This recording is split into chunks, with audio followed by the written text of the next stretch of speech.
governor was very partisan and very petulant. It was a disappointment in the respect that usually the State of the State speech is more worldly and more talking about the optimistic future of the state. And I thought he left that behind and was very partisan against the Republicans in the legislature, who frankly have helped him in the things he has been able to do that were good.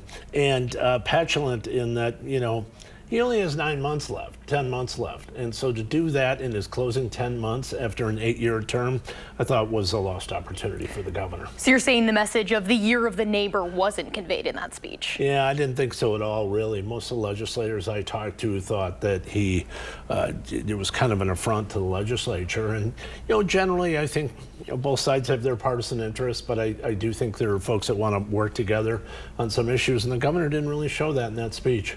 I want to talk a little bit about the subtext to this speech, which was that property tax relief debate that we're seeing kind of ongoing right now. The governor publicly struck down Republicans' proposal. What's your reaction to that? A mistake for a couple of reasons. Number one, this is the first governor in my memory who used his veto power to create a whole new law to raise property taxes for the next 400 years. For all the governors I've seen deliver these speeches, I have never seen that happen. So the governor's got no room on property taxes, especially since now as people have gotten their property tax bills and seen how much they've gone up. I travel the state a lot. They're up all over the state. It's all I hear. So the Republicans are coming back trying to say, let's do something about property taxes, and the governor fell down there. But I want to ask, too, because when these negotiations first started, we actually saw Republicans not on the same page. The Speaker in the Assembly and the Majority Leader in the Senate very openly not kind of working together there. Was that a bad look for Republicans during this? I didn't really think so. I think that was an insider's bad look, but I think for Republicans, they had some differences between the houses. So we always encourage them to work those things out. But they'll get to an accommodation, if they have gotten to an accommodation between the two of them. That's what's going to be remembered. It's Republicans cutting taxes. It's the governor raising spending and taxes. I want to move now to something else the governor addressed in his speech, which was calling lawmakers to stay in Madison throughout the year instead of heading to the campaign trails. The Assembly wrapping up its session this week. Do lawmakers have more work to be done in Madison? I don't think really they have a lot of work to be done in Madison. And frankly, if the governor wanted the legislature to stay, he would have had a more cooperative attitude about trying to convince them to do that. So I don't, you know, there was a lot of kind of showmanship there in the last couple of days with the Democrats, particularly in the Assembly, trying to corner the Republicans somehow. Look, they put through a lot of legislation, and frankly, the governor's vetoed a lot of it. So the responsibility goes to his desk, too. What happens if we don't see a deal reached on this property tax relief plan? I think they'll get to a deal. I'd be surprised if they didn't get to a deal. I think something will come. But look, Republicans are ready to go to the campaign trail in the fall and say, look, the governor signed a 400-year tax increase. Every Democrat running for governor and being in the legislature supported that tax increase and that ability. That's the difference. They vote for tax increases. We vote to give people tax relief. So you're saying lawmakers should break this early to go and hit the campaign trail? Well, what I'm saying is I think they have some work to do and they want to get it done, especially on the tax and spending issue. So I hope that they're able to do that. But the governor's got to cooperate, too. He just can't point fingers. I want to move now to a different call that he made, which was to end gerrymandering in the state. You know, as we mentioned, you chuckle a little bit there, but as we mentioned, the Assembly breaking right now. So he said that they'll call a special session to take that up. Should gerrymandering end in Wisconsin? Where was the governor on gerrymandering? The current congressional plan is a plan that the governor wrote. The governor has been all over the place on this gerrymandering issue, and I wish he would get serious about it. Calling a special session is not serious. Being consistent is serious, and the governor has not been consistent.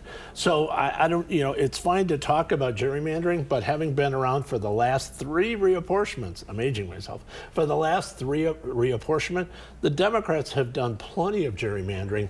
Ultimately, doing district lines is a legislative responsibility, but the governor decided to play political games instead. It was too bad, because the Republicans wanted to get to an agreement a long time ago. The governor didn't want to do it. Should it end now, though? It's not a matter of it starting or ending. The real question is, for people watching us right now, should they have their legislative or congressional districts changed yet again because of the governor's political motives and the Democrats' political motives? I don't think so. So you're saying that this isn't just an urge to put fair maps into Wisconsin. You think that there's political motivation? I don't think it is at all. In fact, they proved it.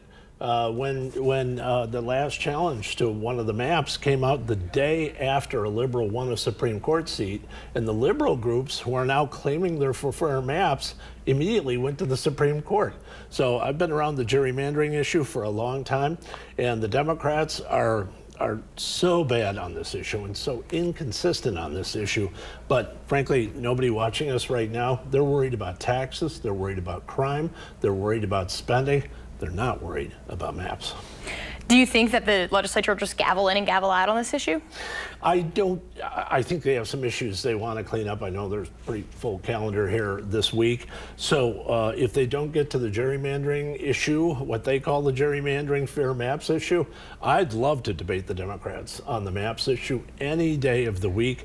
But I don't think it's a priority for the legislature, and frankly, it shouldn't be. Let's move now to that really busy calendar we're seeing from the Assembly. That postpartum Medicaid was something you acknowledged a little bit earlier ago.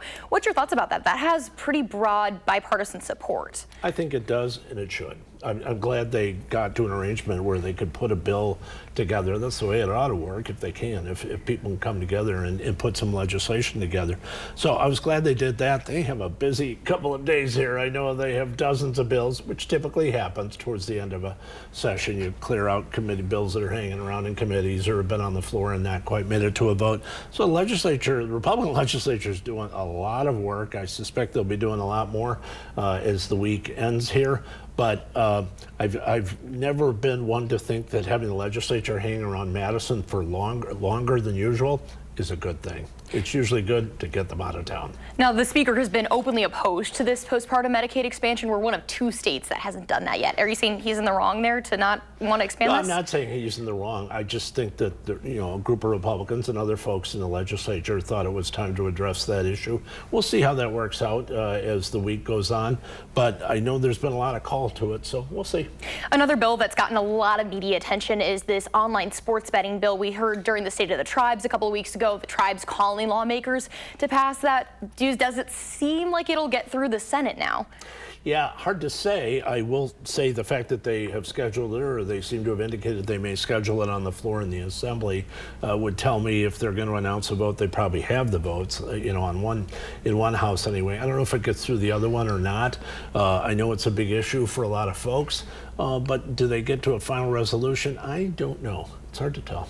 So as we wrap up the session here and start to move more into the campaign mode, is there anything you're keeping your eye on? Certainly, obviously, the Assembly seems to be in pretty good shape overall for the Republicans. Senate, probably where a lot of the action is. And really, the governor's race. I thought what the governor did in his speech the other night, again, unfortunate, was to take a hostile and kind of petulant attitude towards the Republicans in the Assembly and the Senate. I thought that was a mistake. It tells me that the governor is worried about the campaign. The Republicans are unified behind Congressman Tom Tiffany as their candidate for governor. The Democrats have the exact opposite issue, and that is they have a pretty wild fight going on. A lot of Democrats, including 2 of Tony Evers' lieutenant governors, that are now fighting with each other.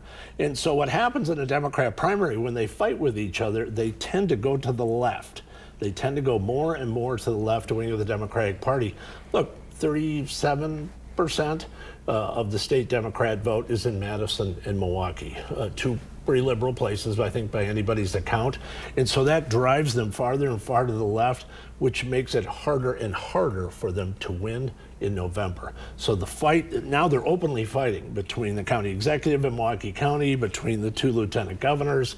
So the Democrats have a mess on their hands, which they were able to avoid in past years. They were not able to avoid it this year. That's good for Republicans. Let's talk about the Senate, though, because that's the narrowest majority and where Democrats are most likely to pick up seats. Are you worried?